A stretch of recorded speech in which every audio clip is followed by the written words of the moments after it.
High intensity interval training explained by Lisa.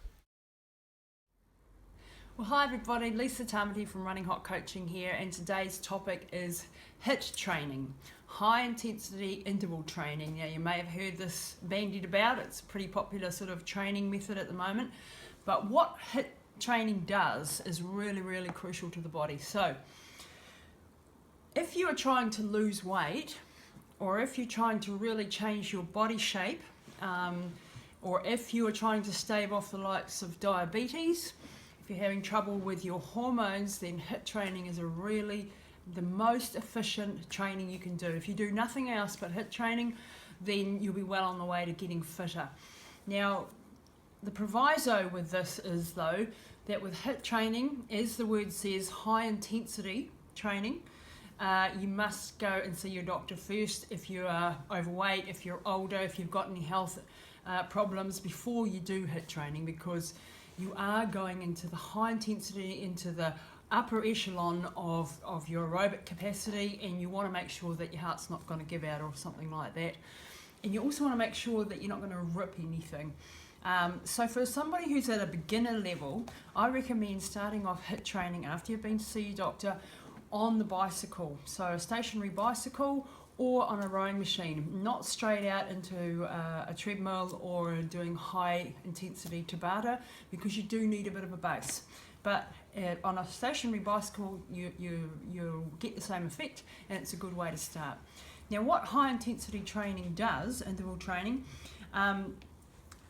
the statistics say that you only need 12 minutes a month of high intensity training to actually make a difference to your fitness. I know that sounds ridiculous, 12 minutes a month, that's 3 minutes a week. Now I think you need a little bit more, but that's what the statistics say, that's what the research says, that you'll actually increase your VO2 max. Now your VO2 max is your maximum ability to process oxygen, and is a really important marker for your endurance capability and your aerobic fitness. And some of us are born with a better VO2 max than others, but with high intensity training you can improve your VO2 max and improve therefore all your health markers. And only, like I said, 3 minutes a week is the absolute minimum that you should do. Now I recommend doing more than that, but okay, so what types of HIIT training are there? Now, as I said, on a bicycle is a really good place to start if you're just starting out with HIIT training. Get onto an exercycle and warm up properly. That's the most crucial thing. The more high intensity your workout is, the longer your warm up should be. You should be getting every system in the body up to operating level before you go and do this high intensity stuff. And then I want you to hop on an exercycle and go hard out, like really hard out for a minute, as long as you can go, at least a minute, until you're absolutely breathing off this earth and you're puffing like hell, and then have a break, and then you recover, let your breath recover completely until you can breathe, and then have another go. And you can repeat these intervals for 5, 6, up to 10 times if you're able, but start off conservatively, start off with 3 to 4 intervals and then work your way up.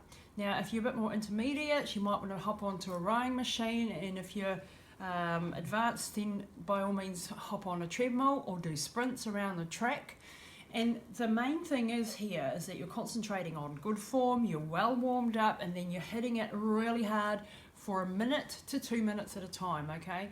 If you're doing 2-minute intervals, that's slightly different, and it's you're working on a longer endurance phase. If you just want to do this really short, sharp, then go for 1 minute on, 1 minute off, 1 minute on, 1 minute off. If you need more recovery time, work it to what you need to get your heart rate back down, okay? So typical for me, I've been doing HIIT training for quite a while now. I'll hop on the treadmill after a good 15 to 20 minutes of stretching, of dynamic stretching, warm-ups, and so on. Then I'll do lunges, I'll do squats, and then I'll hop onto the treadmill. I'll start with a nice slow walk, then I'll build it up into a jog, and then I'll get a nice jog going for at least 5 minutes before I hit my first interval. And then I'll hit it hard for 1 minute, and then 1 minute off and just really slow recovery run, and then another one. And I like to increase the speed because my first intervals, I'm not quite oiled, the machine's not quite oiled, so I might start off at 13.5 Ks and work my way up to 17 kilometres for a minute at a time. That's mine. You might be faster or slower, but whatever it is, that's at your maximum capacity. Now, when you're doing HIIT training, it's very short, it's very sharp, so there's no excuses for not having enough time. Everybody has enough time in the month to do 12 minutes of HIIT training to benefit your overall health. Now, the things that it helps, for example, if you are close to being diabetic, this is a really, really good thing to stave this off. It helps the body to become less insulin resistant. It helps shock the body into grabbing those glycogen stores and using them more efficiently. It can help with estrogen dominance if you've got the middle-age spread going on and your hormones are starting to change in your body. Then HIIT training will help you hold your weight. It will help reduce the estrogen levels in your body and be really beneficial, far more beneficial than steady state cardio for weight loss. So whatever you do, if you miss out every other workout during the week and every other type of training, go and do the short, sharp, high intensity interval training.